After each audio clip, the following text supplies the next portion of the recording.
네, 많은 분들이 제가 도지사직을 언제 사퇴하는지 이제 관심을 갖고 계시고 하도 전화가 많이 와서 제가 그냥 많은 분들한테 공개적으로 알려드리도록 하겠습니다.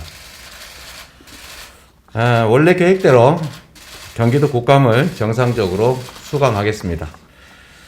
경기도지사로서의 할 수 있는 범위까지 최대한의 책임을 다한다는 것이 저의 기본 입장입니다. 그리고 그 입장에는 변함이 없습니다. 경기도 사무와 무관한 대장동 관련 정쟁이 될 것이 분명한 경기도 국감에 이에 응하는 경기도지사로서의 책임도 중요하지만 그보다 집권 여당의 대통령 후보로서의 책무가 더 중요하니 조기 사퇴하고 대선에 집중하는 게 좋겠다라는 당 지도부의 권유도 충분히 이해합니다.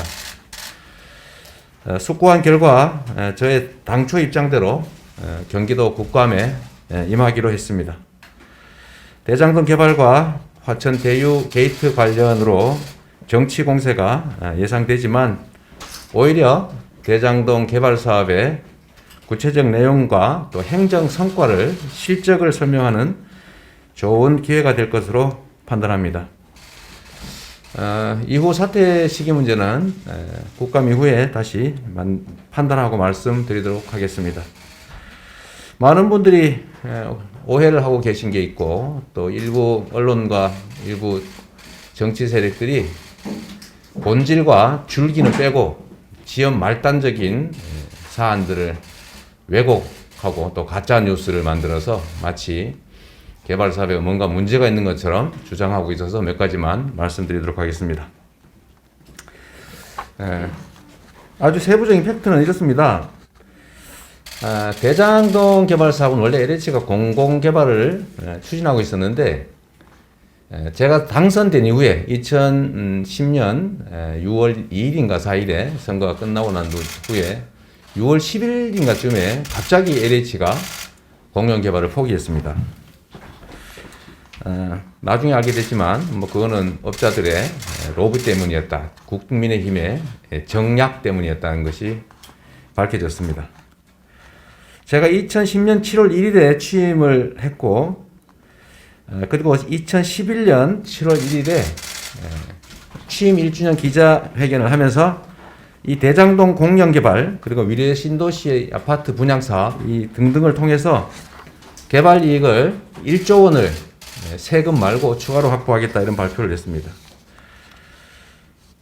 그런데 우리 성남시는 위례 신도시 분양사업 그리고 대장동 개발 사업들을 공영개발해서 개발 이익을 100% 성남 시민 몫으로 만들려고 했는데 4년간이나 국민의힘이 시의회를 동원해서 막고 민간 개발을 하라고 강요하는 바람에 결국 공영 개발을 할 수가 없었습니다. 그렇다고 그들이 원하는 대로 민간 개발을 할 수는 없었기 때문에 민간 자본을 동원해서 사업은 하되 공공성을 확보해서 개발 이익의 대부분을 상당 부분을 환수하는 민간 합작을 처음으로 고안했습니다. 당시 자치단체든 부산 LCT 분양 개발 사업처럼 민간 개발을 다 허가를 해줬지 이렇게 공영 개발을 하거나 또는 민간 합작을 통해서 개발 이익을 환수한 이런 사례는 없었습니다. 제가 민간 합작은 처음으로 했던 것 아닌가 생각이 됩니다. 그런데 위례 신도시 아파트 분양 사업은 원래 1,100억 정도가 남기로 돼 있었는데 예상 이익이 이거를 시의회 반대 때문에 민간 합작으로 전환하면서 5대5로 개발 분양 이익을 나누기로 했었습니다. 그런데 1,100억 원으로 예정됐던 예정 수입이 이상하게 시간이 지나면서 800억, 400억 이렇게 줄어들더니 나중에는 300억 밖에 분양 수익이 안 난다라고 해서 결국 150억 정도만 손에 쥐고 말았습니다. 결국 150억도 번 거라면 번 건데 실패한 거죠. 비용 부풀리기가 주 원인이었던 것 같습니다.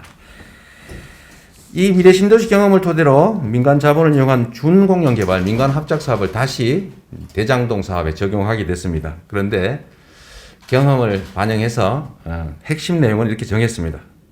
성남시 몫을 비율로 정하지 않는다. 반드시 사전에 확정된 고정액으로 정하고 그것도 사업 끝난 후에 받는 게 아니라 사업 도중에 미리 받는다. 두 번째는 나중에 이거 무효다, 뭐 이렇게 왜 강요했냐, 갑질했다 이런 주장을 할 경우를 대비해서 소송하지 않는다는 특약을 하고 이것조차도 부재소 합의를 해서 아예 소송을 못할 뿐만이 아니라 판결처럼 아예 확정을 해놔라 이렇게 방침을 정했습니다. 그런데 보니까 나중에는 재소전 하에는 서류만 받고 안 했다고 하더라고요. 민간 사업자는 금융기관으로 제한해서 사업의 불확실성을 제거한다. 그 다음에 공개 경쟁을 시켜서 특정 사업자가 하면 부정이 발생할 수 있으니까 반드시 공개 경쟁을 시켜서 제일 많이 이익을 제공하는 곳으로 한다. SPC가 우선권만 갖는 게 아니라 의결권을 가져서 이 사업자들이 마음대로 못하게 막아라 라는 것하고 마지막으로 의무는 아니지만 청렴서약서를 받고 관련 공무원들을 매수한다든지 뇌물을 준다든지 하는 일이 발각되면 협약을 통째로 다 해지하고 개발 이익을 완전히 환수한다. 이런 내용의 청렴서약서를 받도록 했습니다. 이거를 토대로 한 달 이상, 근 2달 가까이 공고해서 3개 컨소시엄, 은행 컨소시엄이 참여를 했고 이 중에 2,500억 정도의 예상 비용이 들어가는 성남시 구시가지의 본시가지의 1공단을 공원화하는 사업을 당연히 하는 것 하고 이것도 미리 집행합니다. 그리고 사업 종료 전에 1,822억을 지급하거나 아니면 성남시가 선택하는 데에 따라서 A10 블럭 임대주택 용지를 무상으로 양도받는 거 이거를 제시하는 하나은행이 선정됐습니다. 그래서 당시에는 1조 5천억 가량을 투자하는 민간 사업자는 대충 1,800억 정도가 이제 예상되는 수입을 갖게 됐고 성남시는 사업이 망하든 흥하든 관계없이 4,400억 정도에 해당되는 이익을 확보했습니다.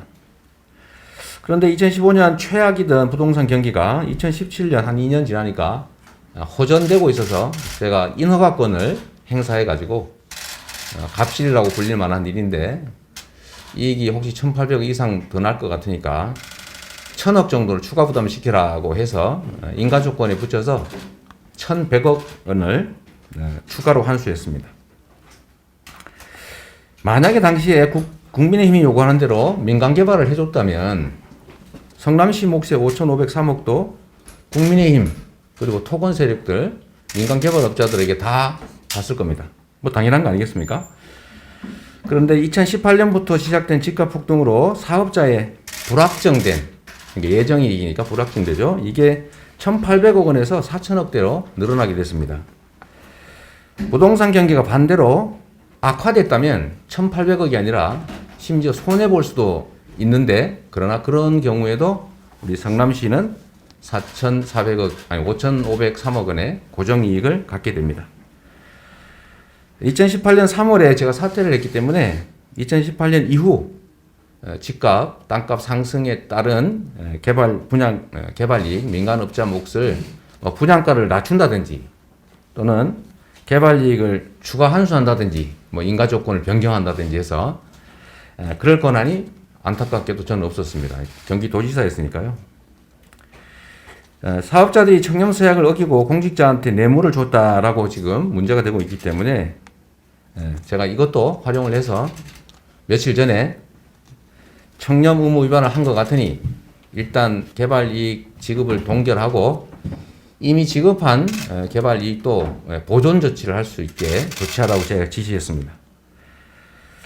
인사권자 그리고 관리자로서 일부 직원들의 일탈 행위에 대해서는 다시 한번 사과드립니다.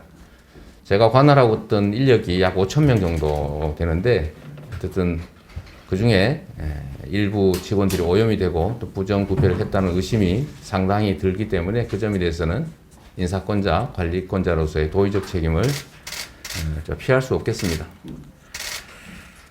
다만 이 점에 대해서 앞으로 국민의힘과 보수 언론들이 과거와는 다르게 180도 태도를 바꿔서 100% 공공환수했어야 된다. 공공개발 왜 못했냐 이렇게 적반하장식 주장을 하고 있기 때문에 다행히 이걸 기회로 만들어서 앞으로는 다시는 인허가권 행사에 따른 불로소득 개발 이익이 특정인들의 입에 들어가지 않도록 모두 공공에 기속될 수 있도록 개발 이익 완전 국민 환수 제도를 정착시키고 또 부동산 불로소득 공화국이라고 하는 이런 오명을 반드시 씻는 것으로 책임을 다하도록 하겠습니다. 고맙습니다.